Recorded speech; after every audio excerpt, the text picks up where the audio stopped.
চট্টগ্রামে পুলিশ হেফাজতে দুদকের সাবেক উপপরিচালক সৈয়দ মোহাম্মদ শহীদুল্লাহর মৃত্যুর অভিযোগ উঠেছে। এদিকে বগুড়ায় গোয়েন্দা পুলিশ হেফাজতে হাবিবুর রহমান নামের এক আইনজীবীর সহকারীর মৃত্যুতে নির্যাতনের অভিযোগ এনেছে নিহতের স্বজনরা। এসব নিয়ে আলোচনা করতে রাজধানীর কাঁটাবন থেকে আমাদের সঙ্গে যোগ দিচ্ছেন জগন্নাথ বিশ্ববিদ্যালয়ের আইন বিভাগের সহযোগী অধ্যাপক খায়ের মাহমুদ। জনাব মাহমুদ, আপনাকে স্বাগত জানাচ্ছি অনুষ্ঠানে। আশা করছি আপনি ভালো আছেন। আপনি যদি গুগলে একটু সার্চ দেন বা যে কেউ দেখে যে পুলিশ হেফাজতের মৃত্যু এবং বাংলাদেশের সংবাদপত্র ক্যাটাগরিতে যদি দেখা হয়, অসংখ্য ঘটনা ঘটবে এই 2 মাসের ব্যবধানে। অর্থাৎ আমি বলার চেষ্টা করছি যে এই হেফাজতের মৃত্যু একেবারেই কমছে না। যেটা হয়, মৃত্যুর পর তদন্ত কমিটি হয়, তারপরে আলোচনা হয়, তারপরে আমরা আসলে ভুলে যাই।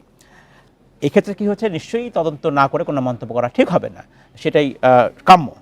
সমস্যা হচ্ছে এই মৃত্যু কমছে না। এই না কমার পেছনে আসলে কারণ কি, কি ব্যবস্থা নিলে আসলে এই মৃত্যু কমতে পারে? ধন্যবাদ।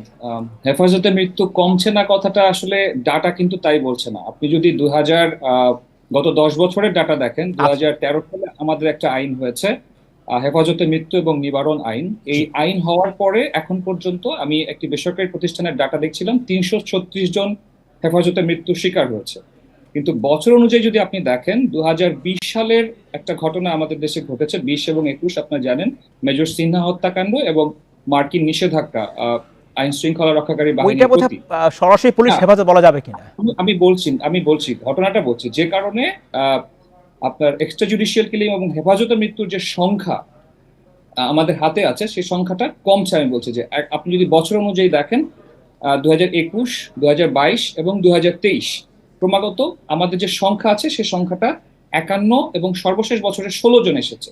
তবে হ্যাঁ, আপনি যেটা বলছেন যে এই আগামী 2 মাস, যেহেতু সামনে একটি ন্যাশনাল ইলেকশন আছে আমাদের, এবং এটা বাড়তে পারে, এবং সর্বশেষ এই গত 2 দিনের ঘটনা আমাদের হাতে যেটা হয়েছে, পুলিশ নির্যাতনে মৃত্যুর অভিযোগ এসছে। এটা কেন একেবারেই যাচ্ছে না?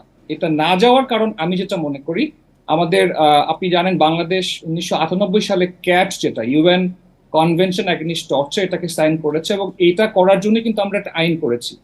কিন্তু ওই কনভেনশনে আমাদের একটা বাধ্যবাধকতা ছিল যে আমাদের যারা একজন হেফাজতকারী, অর্থাৎ যার বিরুদ্ধে অভিযোগ আছে, তাকে জিজ্ঞাসাবাদ করবেন এবং পুরো প্রক্রিয়া যুক্ত থাকবেন, তাদের ট্রেনিং এর ব্যবস্থা করা এবং আইন প্রণয়ন করা।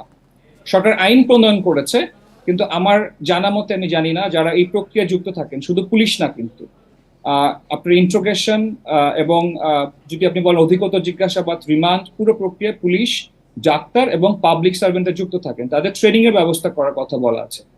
এখন এই জায়গাটাতে তাদের কতটুকু কি করা হচ্ছে এবং তাদের মানবিক উৎকর্ষতা সাধনের বিষয়, অর্থাৎ একজন ব্যক্তি যিনি যার হেফাজতে থাকবেন, তার মানবাধিকার, তার যেই ট্রিটমেন্ট যেটা তার পাওয়ার কথা আইন অনুযায়ী, সেটা তিনি পাচ্ছেন কিনা, এবং তার প্রতি সম্মান রেখে তাকে জিজ্ঞাসাবাদের যে বিষয়টা, সেটা তারা করছেন কিনা, এইটা নিশ্চিত করতে হবে সরকারি। কেননা অভিযোগের যেই তীর, সেটা বরাবর কিন্তু পুলিশের বরাবরই, এবং যেই ডাটা আমাদের কাছে আছে, তাতে পুলিশকেই আমরা বলছি যে তাদের হাতেই হেফাজতে নির্যাতন এবং মৃত্যু ঘটনা ঘটছে।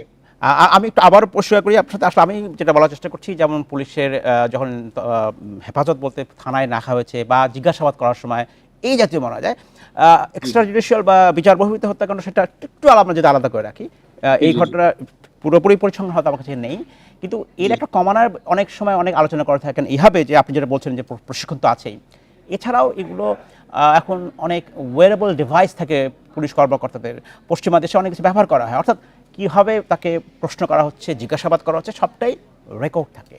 এমন ব্যবস্থা বা আরও কি ব্যবস্থা নিলে এই মৃত্যুর সংখ্যাটা কমানো যায়?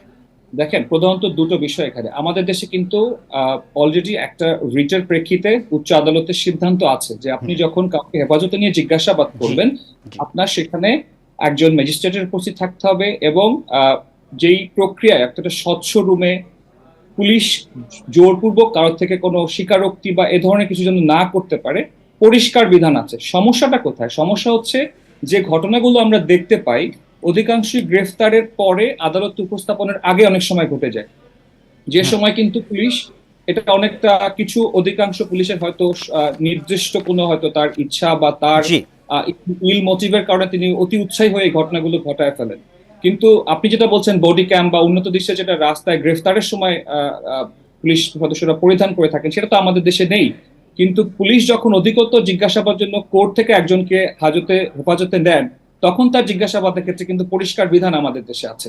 কিন্তু সমস্যা হলো পুলিশ কিন্তু একটা আইন অনুযায়ী 24 ঘন্টার একটা সময় পান। তো আমাদের সংবিধান যদি আপনি পড়েন, দেখবেন আপনাকে বলা হয়েছে গ্রেফতার এবং আটক সম্পর্কে রক্ষা কবচ, আমি 33-এর কথা বলছি। তো সেখানে আপনাকে একজন অপরাধীকে আমলে নিলে, অর্থাৎ আটক করলে, আপনি 24 ঘন্টার মধ্যে তাকে কোর্টে উপস্থাপন করবেন। এই সময়টা কিন্তু সে পুলিশ হেফাজতে থাকে, এবং এই পুলিশ হেফাজতে থাকাকালীন সময়ে ওই যেটা বললাম যে যদি কোনো পুলিশ সদস্য অতি উৎসাহী হয়ে বা তার কোনো অন্য উদ্দেশ্যে যদি সে নির্যাতন করেন, জি সেটার দায়ভার নিতে হবে তাকে। এবং পুলিশের জি ধন্যবাদ। আরেকটি বিষয়, যখন এই জাতীয় হেফাজতে মৃত্যু হয় তখন যে তদন্তটা হয় সেটা পুলিশ নিজেই করা হয়ে থাকে, বা আমরা যদি বলতে ডিপার্টমেন্টাল অ্যাকশন, সেইটা কোনো স্বাধীন কর্তৃপক্ষ কোনো সংস্থাকে দায়িত্ব দেওয়া যায় কিনা, তাহলে এই আমাদের তদন্তটা নিরপেক্ষ হয় কিনা?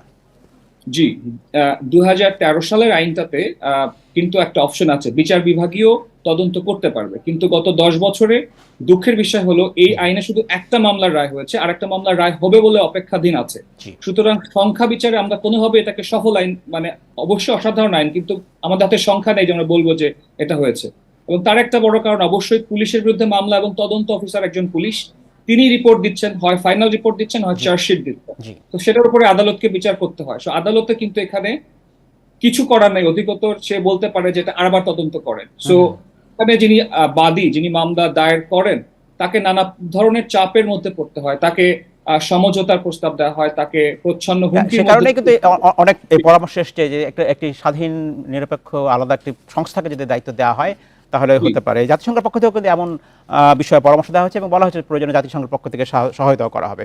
আমাকে শেষ করতে হচ্ছে। জনাব খোয়ার মাহমুদ, অসংখ্য ধন্যবাদ আপনাকে আমাদের সাথে সময় দেওয়ার জন্য।